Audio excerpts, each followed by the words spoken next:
देख रहे हैं न्यूज रूम में नेताजी। मैं हूं दीप्ति शाही सिंह। आज हमारे साथ न्यूज रूम में जो शख्सियत है वो 1988 बैच के आईएएस अधिकारी रह चुके हैं। 2021 में उन्होंने बीजेपी ज्वाइन की और उसके बाद से वो राजनीति में आ गए। एक अधिकारी रहते हुए, एक अफसर रहते हुए उन्होंने लोगों के बीच में रहकर काम किया, लेकिन एक राजनेता के तौर पर भी लोगों के बीच काम किया और अपनी एक अलग पहचान बनाई। पीएम मोदी और सीएम योगी दोनों के साथ ही इनकी अच्छी ट्यूनिंग मानी जाती है और कहीं ना कहीं इस ट्यूनिंग का जो असर है वो भी इनके कामों में साफ तौर पर दिखाई देता है। आज हमारे साथ न्यूज रूम में जो नेता हैं वो है उत्तर प्रदेश सरकार में कैबिनेट मंत्री ए.के. शर्मा जी। नमस्कार सर, स्वागत है आपका न्यूज रूम में। सर, आप खुद एक आईएएस अधिकारी रहे हैं और उस समय आपने तमाम मंत्रियों के साथ काम किया होगा। आज जब आप खुद एक कैबिनेट मंत्री हैं, तमाम आईएएस अधिकारी आपके साथ काम करते हैं, क्या ये आपके काम को आसान बनाता है? जी, अवश्य आसान बनाता है, क्योंकि आईएएस अधिकारी के रूप में जनता की जो अपेक्षाएं होती हैं, उम्मीदें होती हैं।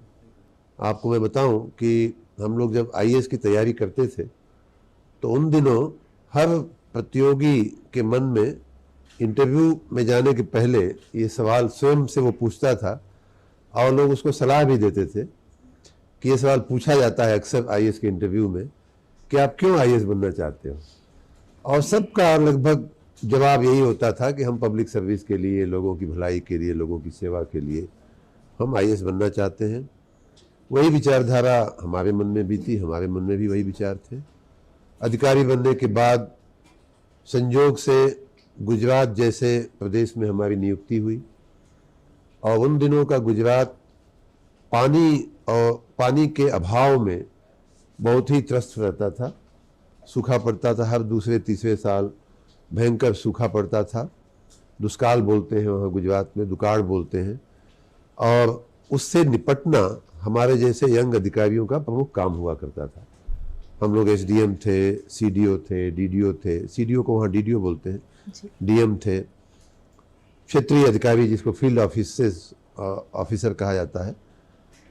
उन दिनों हमने देखा कि जनता की जो उम्मीदें होती हैं उनको पूरा करना चैलेंजिंग तो होता है, मुश्किल होता है, लेकिन असंभव नहीं होता है। और गुजरात में ऐसे काम हुए और ख़ास करके गुजरात में मैंने प्रत्यक्ष देखा कि 2001 में भूकंप आया। भूकंप में माननीय प्रधानमंत्री जी, आज प्रधानमंत्री जी हैं, वो वहाँ के मुख्यमंत्री बने 2001 में। उसके बाद जो गुजरात की जो ऐतिहासिक समस्याएं थी उन्होंने एक एक करके, उसमें प्रथम थी पानी का अभाव, दूसरा था भूकंप के कारण जो गुजरात की तबाही हुई थी। पूरा गुजरात एक तरह से यूं कह लीजिए कि धराशायी हो गया था, कोई एक भी बिल्डिंग साबुत नहीं बची थी। ऐसी स्थिति में से जन आकांक्षाओं का सम्मान करते हुए, जनता की भावनाओं का आदर करते हुए, जनता की आवश्यकताओं का संज्ञान लेते हुए माननीय मोदी जी ने जो सर्वस्पर्शी और सर्वसमावेशी जो विकास किया वहाँ, उस काम को हम लोगों ने स्वयं देखा है और उसमें अपना हिस्सेदारी भी निभाई है। जो छोटी मोटी जो हम तो अक्सर कहते हैं कि माननीय प्रधानमंत्री जी के बड़े काम में हम लोगों का योगदान गिलहरी जैसा था, जैसे राम सेतु बनाने में गिलहरी ने जो योगदान दिया था, उसी तरह का भूमिका थी। लेकिन ये सब होते हुए और परिस्थितियां बदलते हुए हमने देखा है, लेकिन फिर भी वो भूमिका जो हमारी थी वो अधिकारी की थी। और अधिकारी का काम होता है अपने नेता को, अपने मंत्री को, अपने मुख्यमंत्री को सपोर्ट करना, उसकी जय जयकार हो, उसकी सफलता लोगों को दिखे, जनता में उसकी चाह और पहचान बढ़े। ये हमारा प्रयास बैक ऑफिस से हुआ करता था। माननीय मोदी जी के लिए हमने वहाँ 14 साल, जब तक वो मुख्यमंत्री रहे तब तक काम किया। अब स्वयं नेता बनने के बाद ये अवश्य कई बार रोमांच भी आता है, कई बार डर भी लगता है, कई बार अच्छा भी लगता है कि चलो जो चीज़ हम चाहते थे करना, लेकिन हमें उसके लिए मंत्री जी को समझाना पड़ता था कि मंत्री जी इसको ऐसे किया जाए, मंत्री जी वैसे किया जाए, मुख्यमंत्री जी ऐसे किया जाए। वो चीज़ आज मैं खुद कर सकता हूँ। और कई बार ब्यूरोक्रेसी होती है तो उसके रेजिस्टेंस या उसके अपने विचार श्रेणी होती है, विचार होते हैं, उनको भी कैसे हम भेदना है उसको समझते हुए, जानते हुए मंत्री के रूप में काम करने का माननीय प्रधानमंत्री जी और माननीय मुख्यमंत्री जी के आशीर्वाद से मौका मिला है, ईश्वर की कृपा से मौका मिला है। हम दोनों ही परिस्थितियों में मुझे ऐसा लगता है कि अगर वो जो अर्जुन वाली बात थी या गांधी जी की बात अगर हम कहें, गांधी जी अक्सर कहा करते थे और ये बात मैंने कई बार माननीय प्रधानमंत्री जी के मुंह से सुनी है। अर्जुन का उदाहरण तो सबको मालूम है, मछली की आंख, अगर जनता का हित मतलब मछली की आंख मतलब जनता का हित अगर आपको दिखता है तो कहीं कोई कंफ्यूजन नहीं होता है, हम ये करें या वो करें, इधर जाएं या उधर जाएं, उसमें समस्या नहीं आती है। गांधी जी भी यही कहते थे कि जब कभी आप संशय में हो तो उस व्यक्ति का चेहरा देखिए जो समाज के सबसे निचले पायदान पे, उसको आपका वो निर्णय, आपका वो कृत्य, आपका वो कार्य कैसे प्रभावित करेगा, ये अगर आप उसका चेहरा पढ़ पाएंगे तो आप कहीं गलत नहीं होंगे। तो उसी भावना के तहत, उसी, मैं तो राजनीति शास्त्र का विद्यार्थी रहा हूँ, गांधी जी को हम लोगों ने पढ़ा भी है, माननीय मोदी जी जैसे महान नेता के साथ काम करने का ईश्वर ने मौका दिया, तो इसलिए मंत्री के रूप में भी काम करने में मुझे बहुत आनंद आ रहा है, बहुत अच्छा लगा। अच्छा सर, जैसे आपने प्रधानमंत्री मोदी का इतना जिक्र किया और हम सब पढ़ते हैं, जानकारी जो मिली, पीएम मोदी से आपकी ट्यूनिंग, अंडरस्टैंडिंग बहुत अच्छी है। जाहिर तौर पर सभी जानना चाहेंगे कि पहली बार मुलाकात आपकी कब हुई और कैसी थी वो मुलाकात? माननीय प्रधानमंत्री जी से पहली मुलाकात तो एक बहुत ही खराब समय में हुई थी, लेकिन उन समय न वो मुख्यमंत्री थे न प्रधानमंत्री थे, वो भारतीय जनता पार्टी के जनरल सेक्रेटरी हुआ करते थे और वो जिस जिले से आते हैं, मेहसाना जिला है गुजरात का, वहाँ मैं डीएम था। वहाँ एक छोटा सा विवाद हो गया था और उस विवाद को हुआ तो था वो कुछ व्यक्तियों के बीच में वो विवाद था, लेकिन उसे जातीय जामा पहनाने की कोशिश की जा रही थी। तो उस समय भारतीय जनता पार्टी के प्रतिनिधि मंडल के रूप में माननीय मोदी जी मेहसाना जिले में आए थे, हमारी उनसे मुलाकात हुई थी। कुछ और भी नेता थे, अन्य पार्टियों के नेता भी वहाँ एक दो बार आए थे और मुझे अच्छा लगा कि सिर्फ उन्होंने देखा, न हमसे कुछ पूछा, न हमने उनसे कुछ कहा, हमने उनको घुमा करके दिखाया कि किसने कहाँ शुरुआत की, किसने कहाँ अंत किया उस विवाद का। सब कुछ देखने के बाद वो चुपचाप आए थे और चुपचाप ही चले गए थे। बात जाने के बाद उनकी क्या धारणा बनी मुझे नहीं मालूम। कई बार जब उन्होंने मुख्यमंत्री बनते ही मेरी नियुक्ति की अपने कार्यालय में सचिव के रूप में, तो मुझे स्वयं भी आश्चर्य हुआ। मुझे अचानक इसी लगभग शाम के समय फ़ोन करके बताया गया कि आपकी नियुक्ति माननीय मुख्यमंत्री कार्यालय में हुई है और पहला ही दिन उनका भी था, पहला ही दिन हमारा भी था। तो हमने कई बार उनसे ये बात पूछने की कोशिश की कि आपको क्या दिखाई दिया मेरे में कि आपने अपने कार्यालय में मेरी नियुक्ति की। तो मुस्कुराते थे, बताते नहीं थे। अभी तक नहीं बताया है कि क्या उनको अच्छा लगा मेरे में, लेकिन मेरा ऐसा मानना है, ऐसा क्योंकि और कोई वाकया है नहीं हमारे उनके बीच के इंटरेक्शन का, तो मैं ऐसा मानता हूँ कि मेहसाना की वो उनकी जो विजिट थी, जिसको मैं अब मात्र याद ही कर सकता हूँ, बहुत ज़्यादा उसकी स्मृतियाँ नहीं है, शायद उसमें कुछ अच्छा लगा होगा। और चूंकि उनके ज़िले का मैं जिलाधिकारी था तो लोग भी उन तक हमारे बारे में अवश्य बातें करते रहे होंगे, पहुंचाते रहे होंगे बातें कि कैसे अधिकारी हैं। ये सब संस्मरण है उन समय की। बिल्कुल सर, हमारे न्यूज रूम में कुछ सहयोगी हैं जो आपसे सवाल करना चाहेंगे। नमस्कार सर। सर एक हफ्ते पहले अभी विधानसभा जब चल रहा था तो आपका एक बयान सर आजकल प्रिंट मीडिया और इलेक्ट्रॉनिक मीडिया दोनों जगह वायरल हो रहे हैं, जिसमें आपने कहा कि मैं सबसे कम दिल्ली जाने वाले नेताओं में से एक हूं। और समाजवादी पार्टी के विधायक ओम प्रकाश सिंह को जवाब देते हुए आपने कहा कि मेरे और मुख्यमंत्री योगी आदित्यनाथ जी के बीच में मंत्रा वाला काम ना किया जाए। सर उसका आशय क्या था? आपको बहुत बहुत धन्यवाद कि आपने हमारे बारे में इतनी रुचि दिखाई। उन दिनों विधानसभा में कई बार ऐसी नोकझोंक होती रहती है राजनीतिक, यही उसका एक मैं तो यूँ कहूँगा कि जो संसदीय जो डिबेट होता है उसमें इस तरह की हल्की फुल्की बातें भी होनी चाहिए, जिससे कि वहाँ की गंभीरता का एहसास कम हो। माननीय सदस्य ने जो हमसे बात कही उसका हमने उस समय अवश्य जवाब दिया। मेरा आशय ये था कि उन्होंने कई चीज़ों का तो हमने जवाब दिया भी नहीं जो उन्होंने कहा था। जैसे हम यहाँ किताबी ज्ञान की बात उन्होंने किया, गुजरात गए, गुजरात की बात उन्होंने किया, उन बातों को तो हम अवॉइड कर गए। और आपने जब पूछा है तो उस पर भी मैं प्रकाश डालना चाहूँगा। गुजरात जाने, अभी मैंने गुजरात की काफ़ी बात यहाँ किया भी।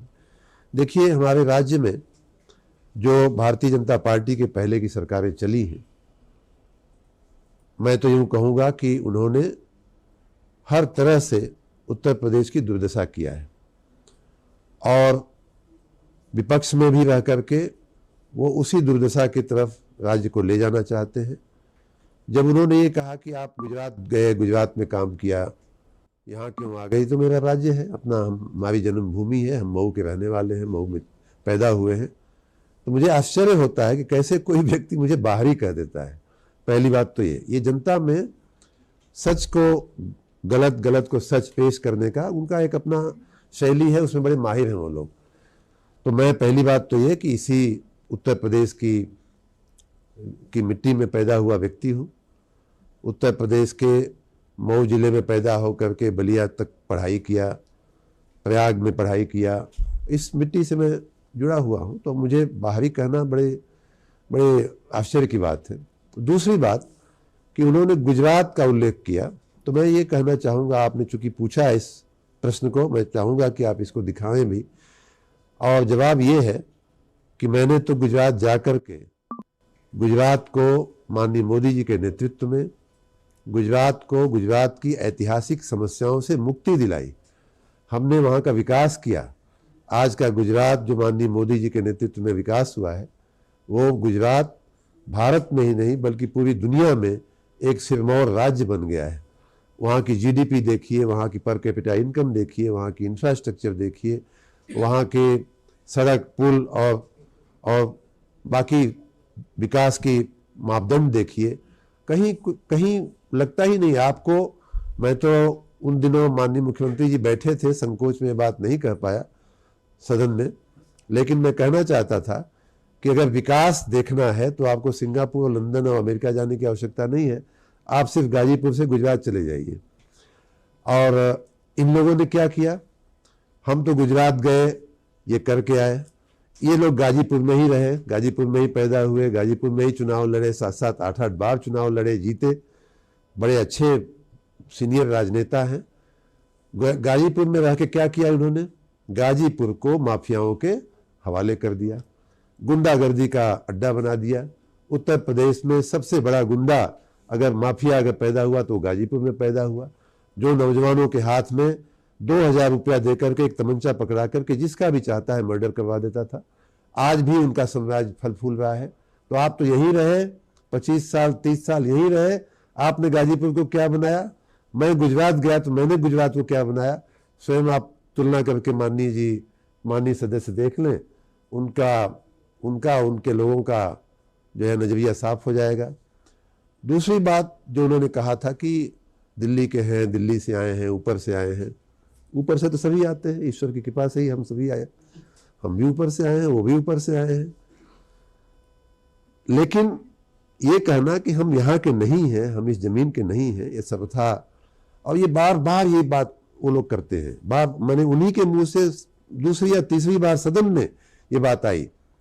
और मैंने पिछली दो बार तो मैंने सुन के मैं चुप रह गया कि अब क्या आवश्यकता नहीं है ऐसे वाद विवाद में पढ़ने की। लेकिन इस बार मुझे लगा कि जवाब देना चाहिए। और दिल्ली की जो बात है, तो मैं आज फिर से इस बात को कह रहा हूँ कि माननीय प्रधानमंत्री जी का आशीर्वाद हमारे सिर पे है, माननीय गृह मंत्री जी का आशीर्वाद हमारे सिर पे है। और आज से नहीं है, 2001 से हमारा उनका सानिध्य हुआ है, परिचय हुआ। ईश्वर मिलाता है जिससे भी मिलाना हो। आपको मैं एक बात बता दूं कि हम जब एकेडमी में थे, आईएएस का चुनाव होता है, सिलेक्शन हो जाता है, तो ट्रेनिंग में हम लोग मसूरी एकेडमी में जाते हैं, वहाँ पे पता चलता है कि हमें कौन सा कैडर मिला है, कौन सा स्टेट मिला है।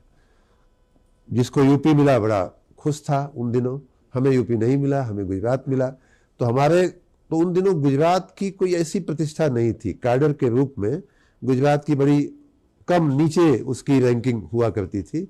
तो कई हमारे साथी हमारे कंधे पे हाथ रख के, मुझे अभी भी याद है वो दिन, कंधे पे हाथ रख के हमें सांत्वना देते थे, ठीक है अब नौकरी करना है तो जाना ही पड़ेगा, जहाँ भी नौकरी मिल गई वहाँ नौकरी करना ही पड़ेगा।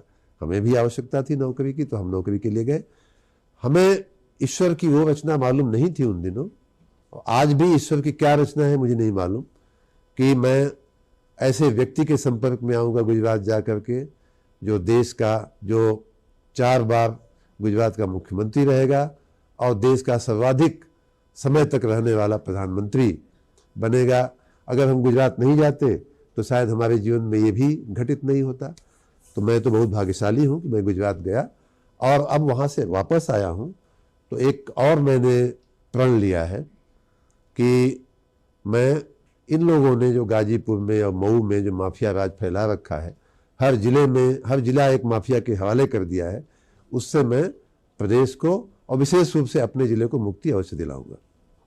सर, आपने गुजरात में प्रधानमंत्री नरेंद्र मोदी के साथ काम किया है, दिल्ली में भी पीएम के साथ काम किया है, और सर अब यहाँ आप यूपी में मुख्यमंत्री योगी आदित्यनाथ से काम कर रहे हैं। क्या आप देख रहे हैं दोनों में क्या समानताएं और कुछ भिन्नताएं भी हैं क्या, जो हम लोगों को बता सकें?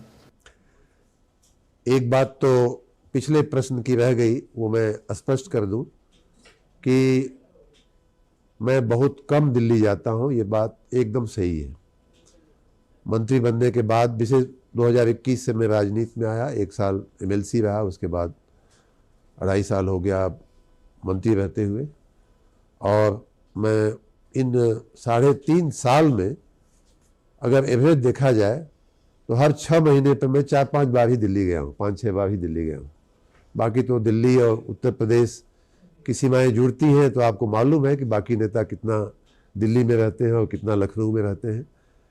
आवश्यकता होती है, मीटिंग होती है तो मैं अवश्य जाता हूँ तो अपने जो हमारे मार्गदर्शक हैं, हमारे जो आशीर्वाद जिनका हमें मिलता है, कई बार उनका आशीर्वाद लेने भी हम अवश्य जाते हैं, कहीं कोई संकोच नहीं है। लेकिन मैं अपने काम पे मैं ध्यान ज़्यादा देता हूँ। माननीय योगी जी के नेतृत्व में हम सब काम कर रहे हैं और मुझे बहुत खुशी है, मैं ईश्वर का बहुत ही शुक्रगुजार हूँ कि मुझे उनके नेतृत्व में काम करने का अवसर मिला है। एक बात और बताऊं, शायद ये बात वो मंत्रा लोग नहीं समझ पाते हैं, और वो बात ये है कि गोरखपुर की जो पीठ है गोरखनाथ भगवान की, मैं वहीं का घाघरा के इस पार गोरखपुर आता है, आपका जिला आता है, और दूसरी तरफ हमारा मऊ जिला आता है। बीच में सरजू नदी है, घाघरा नदी है। तो हमारे जिले का जो सबसे पहला जो विद्या मंदिर हुआ करता था वो गोरखपुर यूनिवर्सिटी हुआ करती थी, और उसके ही कॉलेजेज हमारे आजमगढ़ में, मऊ में, बाद में उसका विभाजन हो गया, पूर्वांचल विश्वविद्यालय बन गया, तो बहुत सारे जिले पूर्वांचल विश्वविद्यालय का भाग बन गए। लेकिन हमारे तरफ के ज़्यादातर लड़के गोरखपुर विश्वविद्यालय जाते थे। गोरखपुर पीठ के साथ हम लोगों का बहुत ही खानदानी रिश्ता रहा है। गोरखपुर पीठ को हम लोग अपना पूज्य स्थान मानते थे, और उस वजह से गोरखपुर पीठ के, गोरखनाथ पीठ के पीठाधीश्वर माननीय योगी आदित्यनाथ जी हमारे पूज्य हैं, हमारे सम्माननीय हैं। हम हमेशा उनको चरण छू करके भी उनका हम कई बार प्रणाम करते हैं अपने एक गुरु परंपरा के हिसाब से। तो इसलिए, और जब मैं मंत्री के रूप में उनके नेतृत्व में काम कर रहा हूं, तो हमारे पार्टी का, हमारे दल का जो अनुशासन है कि मुख्यमंत्री मुख्यमंत्री होता है, मंत्री मंत्री होता है, उस अनुशासन के तहत, उस परंपरा के तहत बड़ों का इज्जत, बड़ी कुर्सी पे बैठने वाले या बड़े नेता की इज्जत करने वाली जो हमारी परंपरा है, हमने देखा है कि माननीय मोदी जी मुख्यमंत्री रहते हुए भी माननीय आडवाणी जी का, माननीय अटल बिहारी वाजपेयी जी का चरण स्पर्श करते थे, पैर छूते थे जब कभी ऐसा आमना सामना होता था। तो ऐसी परंपरा को के हम से विकसित हुए व्यक्ति हैं।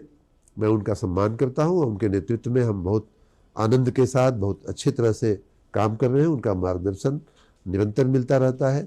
माननीय प्रधानमंत्री माननीय मोदी जी का आशीर्वाद और उनके साथ काम करते करते जो हमें सीखने का जो अवसर मिला था, बहुत सी चीज़ें, उदाहरण के रूप में आपने एआई की बात किया, महाकुंभ में जो उसका उपयोग हो रहा है।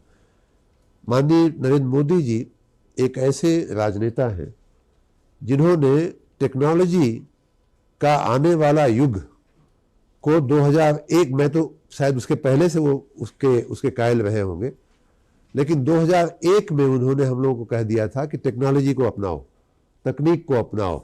और उन दिनों जब कहीं वीडियो कॉन्फ्रेंसिंग अभी नहीं होती थी, उन दिनों हम लोग गुजरात में वीडियो कॉन्फ्रेंसिंग हमने शुरू किया था। वीडियो कॉन्फ्रेंसिंग पे आधारित हमने लोगों को न्याय देने का, लोगों की समस्याएं सुनने का, लोगों की समस्याएं सुनकर निराकरण करने का हमने स्वागत नाम की एक व्यवस्था 2003 में बनाई थी, जिसको बाद में यूनाइटेड नेशंस का अवार्ड मिला। भारत सरकार का डिजिटल, उन दिनों ई गवर्नेंस अवार्ड बोलते थे, डिजिटल गवर्नेंस का अवार्ड मिला। तो ऐसे एक राजनेता के साथ हमें काम करने का अवसर मिला, जिन्होंने समय को बहुत पहले आने वाले समय को पहचान लिया था, उसके अनुरूप व्यवस्थाएं विकसित करने की भी उन्होंने बात किया। और वो जो गूढ़ उनकी समझ थी प्रशासन की, जनता की आवश्यकताओं की, और कैसे हम उन आवश्यकताओं की पूर्ति आसानी से कर सकते हैं, इस बात की जो गूढ़ समझ जो हमने उनसे सीखी है, उसका उपयोग करने की मैं कोशिश कर रहा हूँ। यहाँ जितना हो सकता है जन सेवा में उस समझ को, उस अपनी समझदारी को, उस अपनी बुद्धि को लगाने की कोशिश कर रहा हूँ, जनसेवा की कोशिश कर रहा हूँ। अच्छा सर, क्योंकि आप खुद भी एक ब्यूरोक्रेट रहे हैं, क्या आपको लगता है जब एक स्थिर और सुलझी हुई सरकार होती है तो ब्यूरोक्रेट्स के लिए भी काम करना आसान हो जाता है? बिल्कुल आसान हो जाता है। और बहुत अच्छा आपने ये सवाल पूछा। राजनीतिक स्थिरता जो होती है, सरकारों की स्थिरता का बहुत मायने होता है। और अगर स्थिर सरकार है, मजबूत सरकार है, तो वो देश को, प्रदेश को बहुत ही अच्छा मोड़ पर ले जा सकती है, बहुत अच्छा अंजाम दे सकती है अपनी नीतियों को। इसका प्रत्यक्ष उदाहरण मैंने गुजरात में ही देखा है। माननीय मोदी जी जब मुख्यमंत्री बने 2001 में, उसके पहले गुजरात 2 प्रकार के संकटों से जूझ रहा था। एक तो संकट था जो प्राकृतिक आपदा थी, जैसे मैंने बताया 26 जनवरी 2001 को विनाशक भूकंप आया था। उसके पहले वहाँ साइक्लोन आ चुका था। उसके पहले या उन्हीं दिनों मैंने जैसा पहले कहा कि हर साल सूखे की परिस्थितियां रहती थी। तो ये प्राकृतिक आपदाओं से गुजरात झेल रहा था। उसी के साथ दुर्भाग्य ये भी था कि राजनीतिक अस्थिरता से भी गुजरात उन दिनों गुजर रहा था। आपको याद होगा कि भारतीय जनता पार्टी की सरकार बनने के पहले भी चिमन भाई पटेल की सरकार थी, उसमें भी अस्थिर सरकार रही। माननीय केशुभाई पटेल की सरकार बनी, वो भी अस्थिर सरकार रही। उसमें 3 मुख्यमंत्री बहुत अल्पकाल में उनके बाद बदले गए। सुरेश मेहता जी आए, फिर शंकर सिंह वाघेला जी आए, और उसके जस्ट पहले चिमन भाई के पहले छबिलदास मेहता जी वहाँ के मुख्यमंत्री बने। तो इस प्रकार 2-3 वर्षों में लगभग 4 या 5 मुख्यमंत्री गुजरात ने देखे। भारतीय जनता पार्टी की सरकार बनी, लेकिन वो भी अस्थिरता का शिकार हो गई।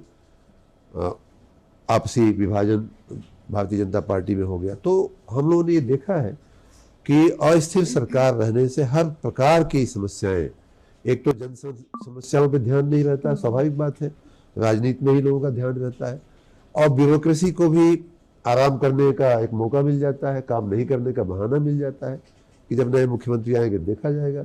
नए मुख्यमंत्री आए, जैसे ही काम शुरू किया, ब्यूरोक्रेसी ने काम शुरू किया, तब तक बदल गए। तो स्वाभाविक बात है कि अस्थिर सरकार का खामियाजा प्रदेश को, देश को, जनता को भुगतना पड़ता है। और साथ ही हमने स्थिर सरकार का समय काल भी देखा। ये हमारा सौभाग्य रहा कि जब माननीय नरेंद्र मोदी जी मुख्यमंत्री बने अक्टूबर 2001 में, तब से लेकर के 2014 तक जब वो प्रधानमंत्री बने और जब उन्होंने मुख्यमंत्री की कुर्सी छोड़ी, तो एक ही व्यक्ति का, एक पार्टी का स्थिर शासन होने की वजह से के कई अच्छे परिणाम हमने स्वयं देखे। उसमें सबसे बड़ी बात जो मैंने कहा कि गुजरात को कई ऐतिहासिक समस्याओं से इन्होंने उन 13-14 सालों में निजात दिला दी। जैसे जल का अभाव, जल के अभाव वाला गुजरात, इन्होंने जब गुजरात छोड़ा है तो उस समय जल के मामले में प्रचुरता वाला राज्य बन चुका था। उसमें सरफेस वाटर का मैनेजमेंट, चेक डैम, बोरी बंद और तमाम खेत तलावड़ी जैसे प्रयोग करके, नई कैनालें बना करके, सुजलाम सुफलाम नाम की एक उन्होंने अच्छी बड़ी कैनाल बनाई, नर्मदा योजना को पूर्ण करा करके, जो बहुत विवादित, बहुत ही समस्याग्रस्त एक योजना थी, उसको पूर्ण करा करके। तो ऐसे बहुत सारी समस्याओं से गुजरात को, ऐतिहासिक समस्याओं से, जिनको हम लोग जब नौकरी करने गए 88-89 में, तब हमने जो देखा, और जब हमने गुजरात छोड़ा 2014 में दिल्ली आया माननीय प्रधानमंत्री जी के साथ, तब के गुजरात में जमीन आसमान का फर्क हो गया। बहुत बहुत धन्यवाद सर हमारे साथ बात करने के लिए और न्यूज रूम में आने आप के लिए। लोगों का भी बहुत बहुत जी। धन्यवाद।